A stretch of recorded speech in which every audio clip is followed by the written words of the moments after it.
Sir ನಿಮ್ಮ ಕ್ಷೇತ್ರದಲ್ಲಿ ಇಲ್ಲಿ ತಗೊಂಡ್ರೆ ನಾವು 1,13,000 ಪುರುಷ ಮತದಾರರಿದ್ರೆ 1,17,000 ಮಹಿಳಾ ಮತದಾರರಿದ್ದಾರೆ.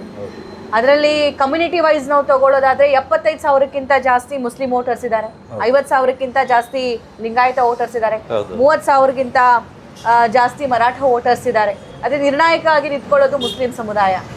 ಕಾಂಗ್ರೆಸ್ ಇಂದ ಅಲ್ಲೂ ಕೂಡ ಅವರ ಅಭ್ಯರ್ಥಿನ ಕಣದಲ್ಲಿ ಇಳಿಸ್ಬೇಕು ಅಂತ ಇದೆ, ಅಲ್ಲೂ ಕೂಡ ಕಾಂಪಿಟೇಷನ್ ಇದೆ. ಅಲ್ಲಿ ಏನಾದರೂ ಮುಸ್ಲಿಂಗೆ ಟಿಕೆಟ್ ಕೊಡದೇ ಇದ್ರೆ ನಿಮಗೆ ಪ್ಲಸ್ ಪಾಯಿಂಟ್ ಆಗುತ್ತೆ ಅಂತ ಅನ್ಸುತ್ತೆ? ನಾನು ಮುಸ್ಲಿಮ್ಗೆ ಟಿಕೆಟ್ ಕೊಡದೇ ಇದ್ದರೆ ಪ್ಲಸ್ ಪಾಯಿಂಟ್ ಆಗುತ್ತೆ ಅಥವಾ ಶಾಮನೂರು ಶಿವಶಂಕರಪ್ಪ ಮನೆ ಕೊಟ್ಟರೆ ಮೈನಸ್ ಪಾಯಿಂಟ್ ಆಗುತ್ತೆ ಅನ್ನೋ ಪ್ರಶ್ನೆನೇ ಇಲ್ಲ. ಇವತ್ತು ಏನಾಗಿದೆ ಅಂದರೆ ನಮ್ಮ ದಾವಣಗೆರೆ ದಕ್ಷಿಣ ಕ್ಷೇತ್ರ ಏನು 2008ರಲ್ಲಿ ಡಿವೈಡ್ ಆಗಿ ಉತ್ತರ ದಕ್ಷಿಣ ಆಯಿತು. ಅಂದಿನಿಂದ ಇಲ್ಲಿ ಕಾಂಗ್ರೆಸ್ಸೇ ಗೆದ್ಕೊಂತ ಬಂದಿದೆ, ಒಂದು ಫ್ಯಾಮಿಲಿ ಗೆದ್ಕೊಂತ ಬಂದಿದೆ. ಯಾಕೆ ಅಂತಂದು ಹೇಳಿದ್ರೆ ಅವರು ಹಿರಿಯರಿದ್ದರು, ಶಾಮನೂರು ಶಿವಶಂಕರಪ್ಪನವರು ವಯಸ್ಸಿನಲ್ಲಿ ಹಿರಿಯರಿದ್ದರು.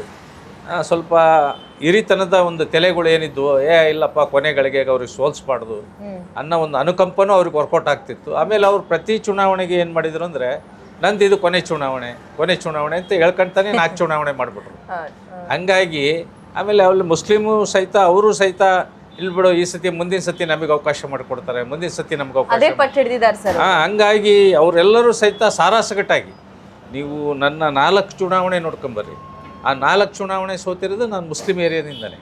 ನಾನು ಎಲ್ಲೂ ಸಹಿತ ನಮ್ಮ ಹಿಂದೂ ಏರಿಯಾದಾಗೆ ಯಾವ ಬೂತ್ನಲ್ಲೂ ಸಹಿತ ಕಾಂಗ್ರೆಸ್ಗಿಂತ ಹಿನ್ನಡೆ ಇಲ್ಲ. ಎಲ್ಲ ಬೂತ್ನಲ್ಲೂ ಸಹಿತ ನಾನು ಮುನ್ನಡೆ ಇದ್ದೀನಿ.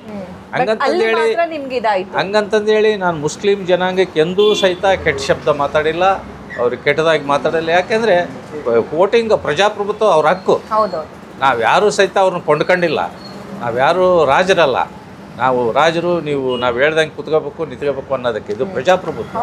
ಹಾಗಾಗಿ ಅವರು ಯಾವ ತೀರ್ಮಾನ ತಗೊಂಡಿದ್ದಾರೆ, ಬಟ್ ಒಂದು ಸ್ವಲ್ಪ ಆ ಭಾಗದಲ್ಲಿ ಏನಾದರೂ ನೀವು ಎಫರ್ಟ್ ಮಾಡಿದ್ರೆ ಅಥವಾ ಸ್ಟ್ರಾಟಜಿ ಮಾಡಿದ್ರೆ ವಿಶ್ವಾಸಕ್ಕೆ ತಗೊಂಡ್ರೆ ಈ ಸಲ ಚಾನ್ಸ್ ಸಿಗ್ಬಹುದು ಆಗುತ್ತೆ ಅಂತ. ಅಲ್ಲಮ್ಮ, ನಮಗೆ ಮುಸ್ಲಿಂ ಬಾಂಧವರು ಸಹಿತ ಭಾಳಷ್ಟು ಜನ ಸ್ನೇಹಿತರಿದ್ದಾರೆ, ಭಾಳಷ್ಟು ಜನ ಮತದಾರರಿದ್ದಾರೆ.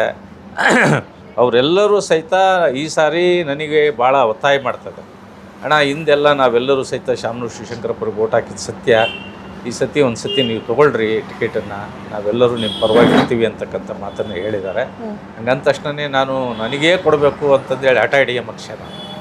ಹಾಗಾಗಿ ಪಕ್ಷ ಏನು ತೀರ್ಮಾನ ಮಾಡುತ್ತೆ ಪಕ್ಷನೇ. ಬಟ್ ಇದು ಈ ಎಲೆಕ್ಷನಲ್ಲಿ ನಿಮಗೆ ಟಿಕೆಟ್ ಸಿಕ್ಕರೆ ಗೆಲ್ಲಬಹುದು ಅನ್ನೋದಿದೆಯಾ ಸರ್? ನಮ್ಮ 100ಕ್ಕೆ 100 ನಾನು ಯಾವ ಚುನಾವಣೆನೂ ಸಹಿತ ನಾನು ಗೆಲ್ತೀನಿ ಅಂತಲೇ ಹೋರಾಟ ಮಾಡಿರೋದು. ಈ ಚುನಾವಣೆ ಅಂತಲ್ಲ, 99ರಿಂದನೂ ಸಹಿತ ಅಲ್ಲ ಸರ್. ಅಲ್ಲಿ ಶಾಮನೂರ್ ಅವರು ಇದ್ರು, ಸೊ ಹಿರಿಯರಿದ್ದರಿಂದ ಇಲ್ಲಿ ಎಲ್ಲ ಸಮುದಾಯದವರು ಅವರಿಗೊಂದು ಟಿಕೆಟ್ ಈ ಸಲ ಗೆಲ್ಸೋಣ ಅನ್ನೋ ಮನೋಭಾವ ಇತ್ತು. ಅವರು ತೀರ್ಕೊಂಡಿರೋದ್ರಿಂದ ಕ್ಷೇತ್ರ ತೆರವಾಗಿದೆ. ಆ ಕ್ಷೇತ್ರದಲ್ಲಿ ಅವ್ರನ್ನ ಬಿಟ್ಟರೆ ಅತಿ ನೆಕ್ಸ್ಟ್ ವೋಟ್ ತಗೊಂಡಿದ್ದೆ ಜಾಸ್ತಿ ನೀವು.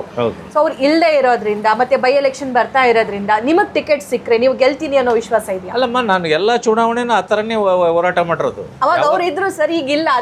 ಅಲ್ಲ ನಾನು ಹೇಳೋದು ಅವ್ರಿದ್ದಾಗಾದರೂ ಅಷ್ಟೇ, ಈಗಾದರೂ ಅಷ್ಟೇ ನಾನು ಹೇಳೋದು. ಈಗ ನೀವು ನನಗೆ ಟಿಕೆಟ್ ಕೊಟ್ಟರು ಸಹಿತ ನಾನೇನು ಗೆದ್ದೇ ಬಿಡ್ತೀನಿ ಅಥವಾ ಸೋತೇ ಬಿಡ್ತೀನಿ ಅಂತಂದೇಳಿ ಚುನಾವಣೆ ಮಾಡಲ್ಲ, ಗೆಲ್ಲೇಬೇಕು ಅಂತ ಚುನಾವಣೆ ಮಾಡ್ತೀನಿ. ಓಕೆ.